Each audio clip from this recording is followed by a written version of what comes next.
The next stop is On the Radar Radio. Stand clear of the closing doors, please. Yeah.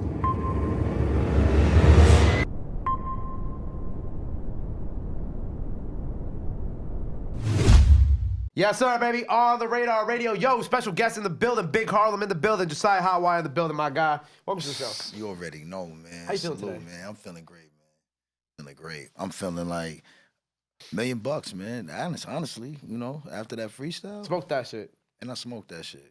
Yeah. Two Crazy. beats. First beat was from some of our friends over in the UK, right? Yeah, man. Dub Logic, man. My boy Wishmaster, he connected us, man. We was just up here not too long ago with Wish, and we did a crazy joint called Lay Low. And that single is about to drop. Actually, the single was like, when this airs, the single was out. So, yeah, it's crazy. How did you and Wish first meet?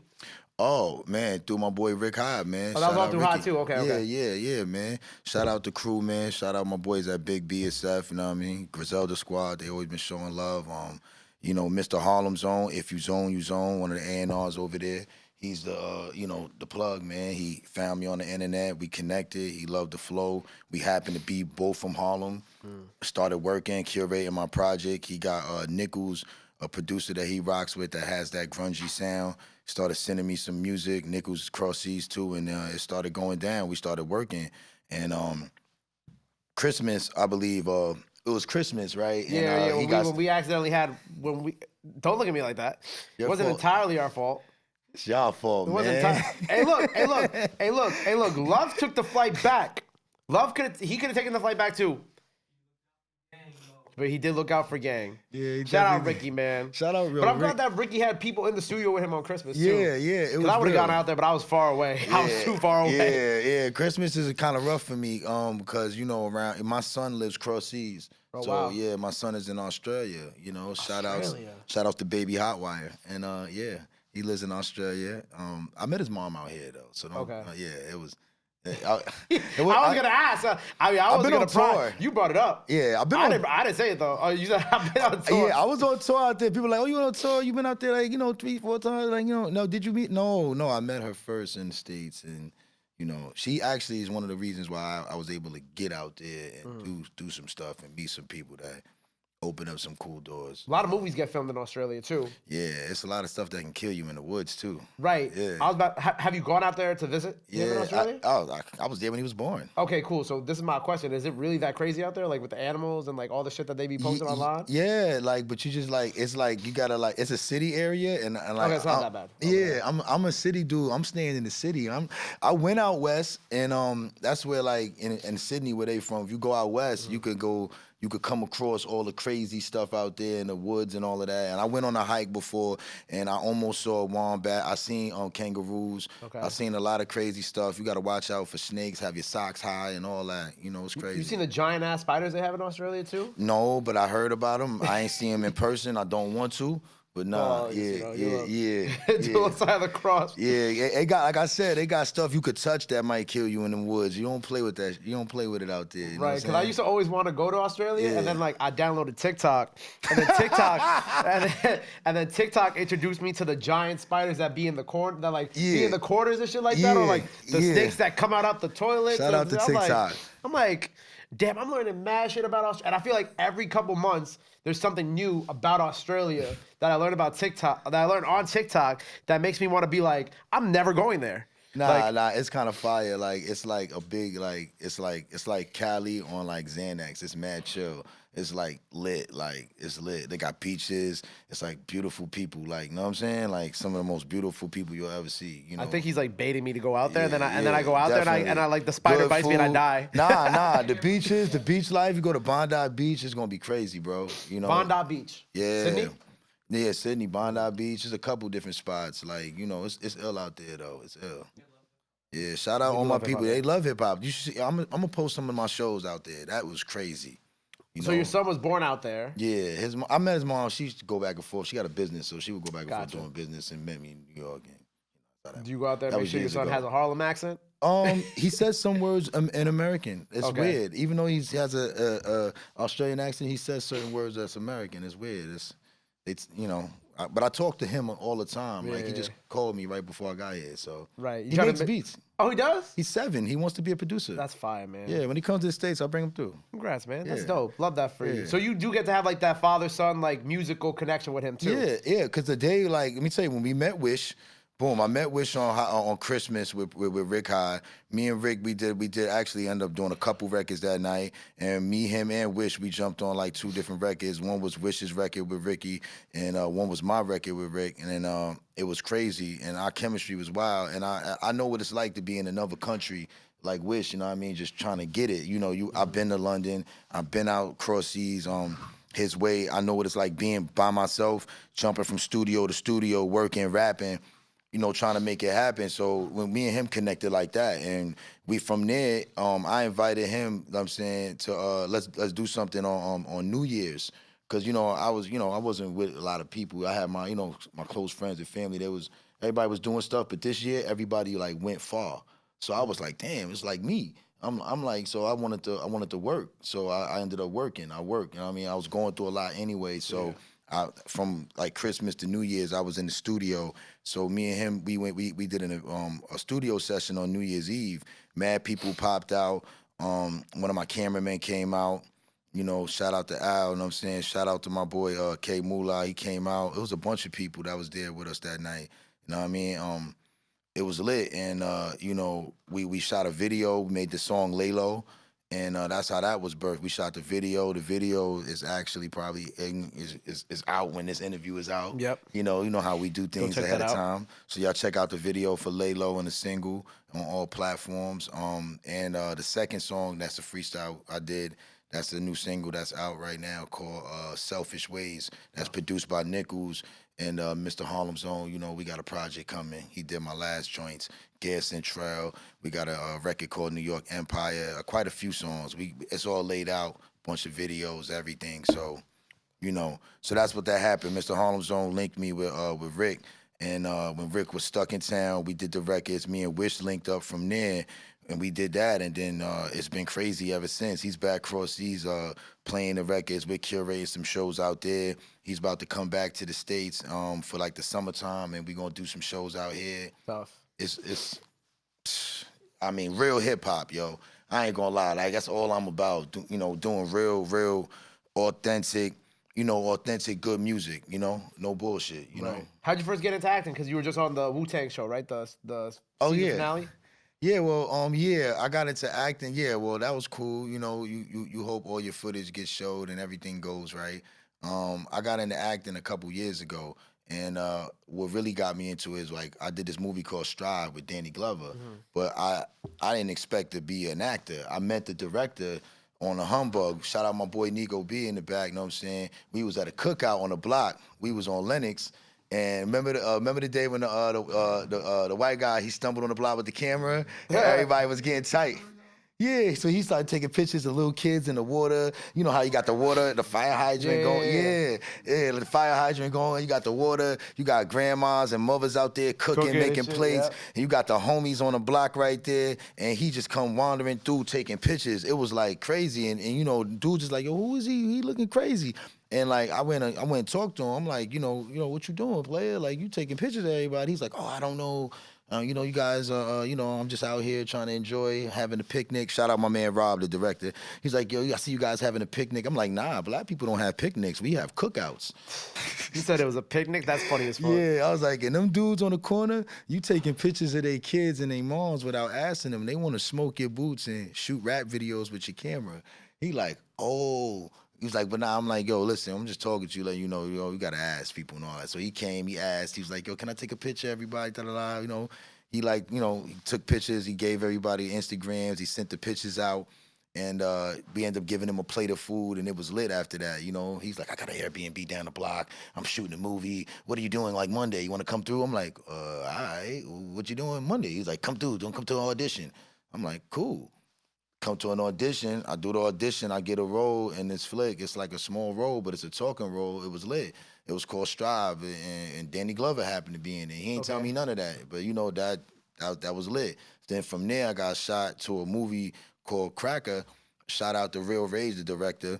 Cracker was ill because it was like Quantum Leap and Roots and all kind of bugged out shit mixed. It was like basically all the white people were slaves and the black people were slave masters, and this guy that was a racist from our time get put into that time zone, and he got to get out of there. You know what I'm saying? So he's stuck in this whole other time zone, and he has the mentality of like a white supremacist now, but like in a dimension where everything is flipped around. So he fucked up in the head. He don't know what to do, and he got to get out of there and try to get back to normality. Right. And he probably might end up in another twisted, you know what I'm saying, reality where stuff could be. But you know, the movie went well online, but it was some weird politics with that. Then I got into another movie and another opportunity where I did some commercials and stuff, and then a documentary, and then I got linked up. I started doing a lot of background work, and then I started doing like Power.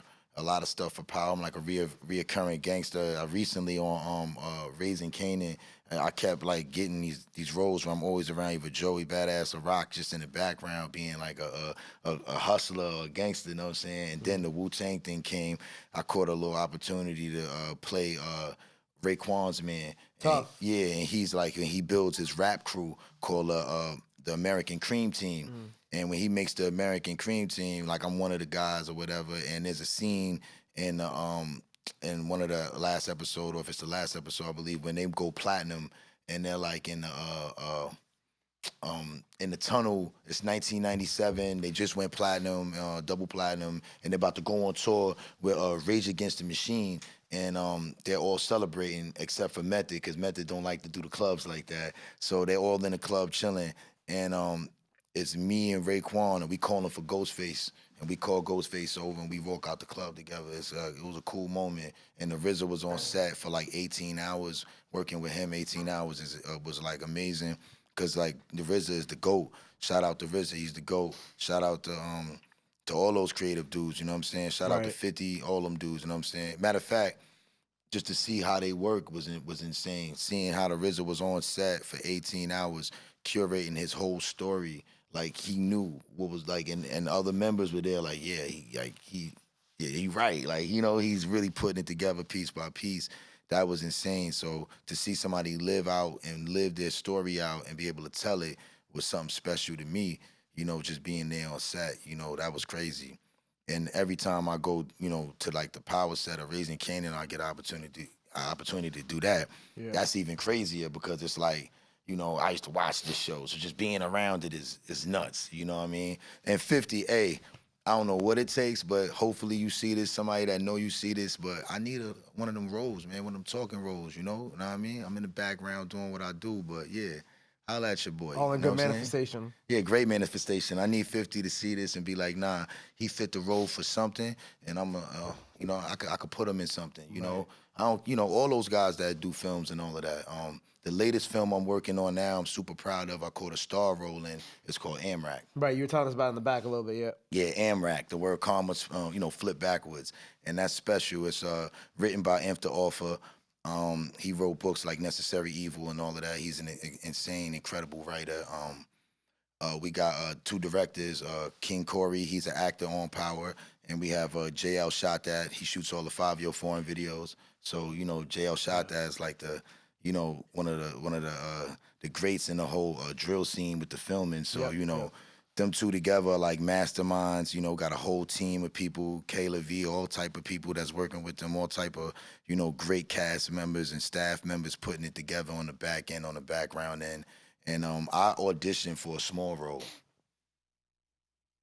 And you got it. They gave me a bigger role. Like, Oh, they gave you a bigger role. Okay, Yeah. so the role you went in for wasn't the one that we ended up getting. Hell no, because I went to audition, bro. And it was like, the role I got was Hollywood. He's the main bad guy, the villain. It was 100-something people probably trying to go for his role that day. Right. So I was high as fuck. I looked at the list. Dead ass, B. Oh, you showed up to auditions high, bro. Yeah, I mean, I wasn't faded, but I had to like calm my nerves, you know. Got you, yeah, So I yeah. get there and I look at the list of the different people I could audition for, and his list was out the door. And then I saw the list for this guy named Dean. He was like an OnlyFans, like a dude that had all the OnlyFans girls under his wing, and he was getting money like that. I said, damn, you know what? Ain't too many people doing him, so let me go try for that. I went and did that, and months later they called me for the other role. Like, nah, you fit that one. I said, okay, that's lit. Fuck it, let's do it. Fuck it, we out. Like, that's my first star role. Like personally, where I'm, and it's a private, it's a indie pilot that's being filmed for all the networks. So by the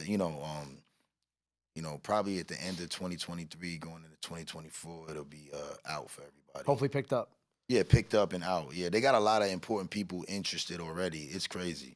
And we got all, like, the whole New York City, anybody that's like an influencer, anybody that's like lit as an artist, a lot of people are in Amrack, Fire. A lot of people, shoot. I don't want to give the names up because that'll mess it up. Yeah, that'll mess it up. That's fire, bro. Congrats on that. Yeah, so on the thanks, music bro. tip, what are you working on this year? Because it's been a little while since we got some projects and things like that. Yeah, I had Gas and Trail out, you know what I'm saying? Me and Mr. Harlem's on, we dropped that at the end of last year. And, New York Empire, that's the new record that's out. Basically, we got Selfish Ways that's out. And we have the record Lay Low that's out, the project. Different names I'm going with, but pretty much the Point of No Return, that's what it's probably going to be. And that's how I feel. So Point of No Return, that's on the way. And Can't Take Me Down 3, because I have a series I've been doing. It's been a while since they got a Can't Take Me Down from me. So Can't Take Me Down 2 was out a few years ago, so I'm out to give them 3 and 4. Because I produce, a lot of beats that I do personally. I do a lot of my production outside of the beats I've been getting from Nichols and them. Yeah. So if y'all need beats, holla at your boy, Josiah Hotwire on Instagram. I take Cash App and I take checks and I take, real cash. Traveler's checks. Yeah, all of that, all of that. We listen, you got the bag. Yeah. Nobody even knows what traveler's checks are anymore. All of that, right? Yeah, we working with all budgets, though. You heard, my man. Well, look, bro, I'm excited for you. Congrats on everything. A lot of great more things in store for you. Freestyle now by the time y'all see this. Plus, that performance with Wishmaster, that's also been out by the time y'all see this. So go check that out. Go run that up. Before we get out of here, let the people know they can follow you. Anything else you want to let the fans know? Now's the time to do it. This camera right here. Oh, word. Check this out. It's your boy, Josiah Hotwire. You got to find me on all social medias. You got to find me on Josiah Hotwire. That's on everything, basically, from Twitter to Instagram, Facebook. Just type in Josiah Hotwire. I'll pop right up. You go to YouTube, Josiah Hotwire. I'll pop right up. You know what I'm saying? You got to check out everything, you know what I'm saying, we got going on, man. I got my group project, too. I meant to tell you, too. I got the group that's dropping, Black Beetle Gang. Black Beetle Gang, we're talking about that.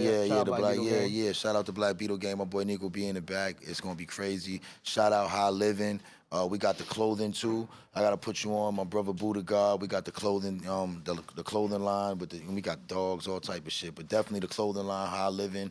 So, Buddha, we're going to definitely get him up here to holler at you at some point because the clothing is crazy. Right. I had one of the jackets on when we did the Lay Low. Right, I like that one. Yeah. So we're going to talk more. I'll be into the fashion and real shit. But yeah, it's your boy Josiah Hotwire live on the radar. Yep. If you want to link with me, holla at me on all social media. That's at Josiah Hotwire. I'm on everything. I'm on Instagram, Facebook, YouTube. TikTok. I'm in your house. I'm in your girl house. I'm in your mama house. I'm in the motherfucking studio. I'm everywhere you need me to be. I'm not playing with y'all, yo. Come tap in with your boy. The music, the art, the whole thing, the production, everything, yo. I'm just trying to give y'all real hip-hop, bringing that authentic feel back. I'm from Harlem, NYC, and this is what we need. You feel me? There you go. Well, make sure you go follow him. Go run up all the movies he has out now, all the movies that are on the way, the Wu-Tang show, all that good stuff. Go run up all the music, new music on the way. Go run up the freestyle. Go follow him. Go show him some love. Go show him some support. Love is free. Sports free. But y'all already knew that. Till next time, on the radar, Josiah Hotwire. Harlem, we out. Bow.